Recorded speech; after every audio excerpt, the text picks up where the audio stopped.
네, 차관님, 그 저작권법 관련해가지고 말씀 좀 드리고 싶은데요. 이번에 이제 저작권법 개정안 관련해서 저작권 신탁관리단체는 정부 허가를 받아서 창작자의 저작권료를 대신 징수 관리하는 기관으로 창작자 재산권을 집단적으로 관리하는 공적 성격이 매우 강한 조직입니다. 이 단체 운영이 투명하고 효율성 있게 공정하게 이루어지도록 최소한의 관리 감독 장치를 두어야 하는데요. 이번에 개정이 그런 취지인 것 같습니다. 그래서 실제로 지난 국정감사에서 일부 신탁단체의 방만한 예산 집행, 과도한 임원 보수 지급, 이해충돌 의혹, 문체관광부 시정명령 장기 미행 사례까지 지적된 바 있습니다. 이는 현행 제도가 단체의 투명성과 책임성을 충분히 담보하지 못하고 있다는 점을 보여주는 사례라고 생각합니다. 이번 개정안을 제가 좀 홍보 차원에서 설명을 좀 드리면 제허가 제도 도입, 임원 보수 공개, 이해충돌 방지 의무, 회원 의결권 확대 등 신탁단체 운영의 투명성과 민주성을 강화하기 위한 최소한의 제도적 장치를 마련하려는 취지로 이해가 됩니다. 그런데 이제 일부 이해관계자들은 이게 과도한 규제다 이렇게 지금 얘기를 하고 있는데요. 그런데 이것은 창작자의 권익 보호를 위한 기본적인 제도라고 생각을 합니다.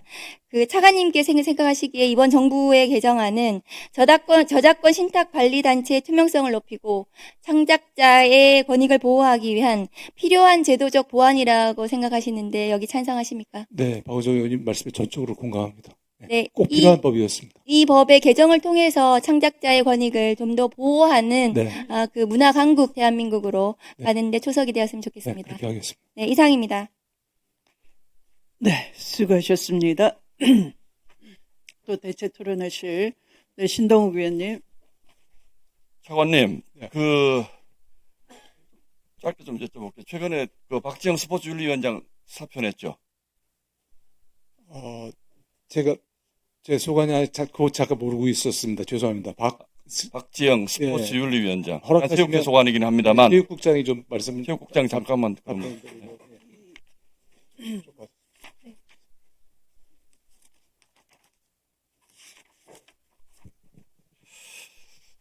사표를 낸 걸 제가 기사를 봤는데, 그래서 제가 문체위에 있었습니다. 그래서 이제 예전에 질의도 많이 하고 잘 아시겠습니다만은, 압박을 견디지 못해서 사표를 냈다.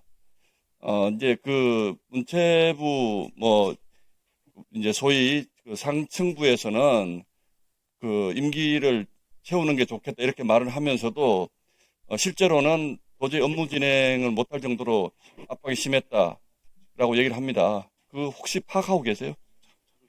네, 제가 직접 이사장님 만나서 두어 번 정도 말씀 나눴고요. 제일 처음에 저희한테 이제 사퇴 의사를 표명하실 때는 작년 말에 좀 이 업무가 굉장히 스포츠 윤리센터가 만들어진 지 얼마 되지 않았고 스포츠 폭력이라든가 이런 것들을 다뤄야 되는 일이기 때문에 사실 굉장히 열심히 하면서 몸과 마음이 다 힘들었다라는 말씀을 주셨고 조금 약간 사퇴하는 것도 좀 고려하고 있다라는 말씀을 처음에 작년 말에 하셨고요. 그러니까 네. 다만 이제 사퇴 이유가 말씀 주신 것처럼 문체부 차원에서 그런 게 전혀 아님을 알고 있는데 조사나 검사나 이런 것들이 계속 이어져서 사실 이런 게 본인 때문이 아닌가라는 고민을 하고 있다라고 말씀을 주셔서 잠깐만요. 네. 조사나 검사가 본인 때문에 이루어졌다. 그렇게 그런 얘기를 해요. 이어져서 혹시 본인 때문은 아닌가라는 고민을 하고 있다라는 말씀도 주셔서 저도 제가 사실은 이제 온 지 몇 달 안 돼서 이제 작년부터 있었던 일을 다 확인을 해봤거든요. 그랬더니 제일 처음에 지금 거기 스포츠 윤리센터의 조사랑 사무검사가 3번 이어진 것은 맞습니다. 근데 그 이유는 무엇이었냐면 작년 이제 6월에 아시겠지만 저희 민원센터로 여기에 채용이 잘못됐다라는 신고가 들어와서 거기에 따라서 저희가 이제 조사를 나가서 그 부분은 이제 확인을 해서 상호 협의하에 이제 마무리를 하는 상황이었고, 두 번째는 국정감사 때 저희가 문체위에서 사실은 운영과 관련된 문제가 제기돼서 거기에 따라서 이제 조사가 예, 잘 알겠습니다. 근데 네. 정권 바뀌고 작년에 첫 국정감사가 있었고 사실 몇 명 안 됩니다. 아시잖아요.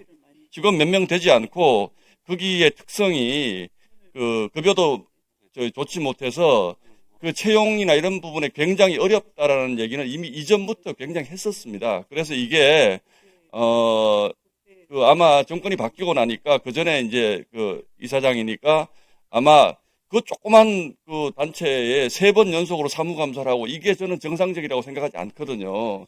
왜냐하면 저희 때도 그 채용에 이런 부분에 대한 문제 제기가 없었던 것은 아닙니다. 근데 그 얘기를 듣고 보면 정말 그게 예산이나 이런 부분들이 정말 열악한 상황에서 운영을 하다 보니까 이제 그런 오해를 받을 수 있는데 대부분 다 제가 문체위에서 소명이 됐었던 문제들인데 정권 바뀌니까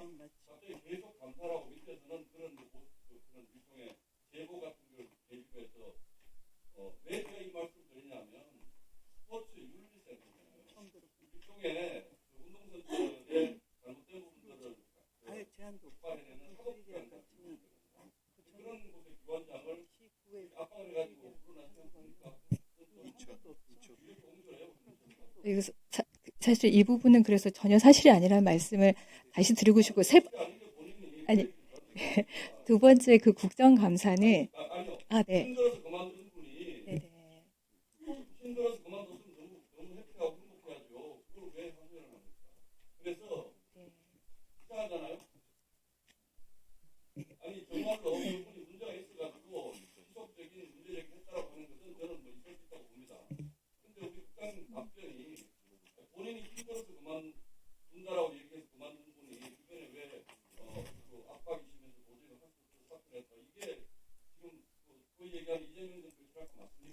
의원님, 거기에 대해서는 제가 한 말씀 올리겠는데, 근데 제가 이제 인사는 제가 이제 하는데요.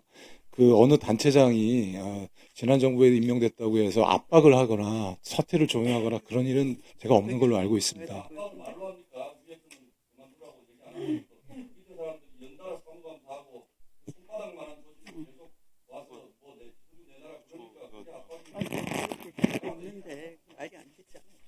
네. 그게 만약에 사무검사나 조사를 나갔다면 조사할 필요성이 있어서 나갔을 거로 생각합니다. 그러니까 네. 네. 네. 정말 죄송하지만 그래도 이 부분은 제가 이사장님도 만나서 안 그래도 아까 힘들다는 부분에 두 가지가 다 그 부분을 말씀을 주셔서 그러니까 그 두 가지를 다 말씀을 주셔서 이제 한 3가지 정도 됐는데 그 두 번째 부분에 대한 거는 문체부의 정책적인 부분이라서 소상하게 설명을 한번 드렸었고요. 그 3가지 아까 저희가 그 검사를 3번 나갔던 검사와 조사를 3번 했던 거는 모두 다 2번이 그 감사실 통해서 민원이 들어온 건 그리고 민원실에서 통해서 조사가 들어온 건이라서 절차상 그렇게 할 수밖에 없던 거고 하나는 아예 그냥 국정감사 때 이걸 조사해달라고 의원실에서 얘기해서 거기에 따른 조사를 한 것뿐입니다. 그래서 그 3건에 대해서는 설명을 드렸었고요. 그리고 그 이사장님께서도 말씀하셨지만 저도 그렇고 굉장히 이사장님께서 너무 열심히 해주고 잘 해오셨기 때문에 사퇴 의사를 밝히셨을 때 저도 사실은 2시간 동안 설득하면서 만류를 했었고 차관님도 직접 전화하셔서 우리 사퇴해서 못 받는다 계속 해라라고 답변을 하셨는데 좀 정리해 주십시오. 네, 그런 상황이라고 네, 네. 말씀드리겠습니다. 네.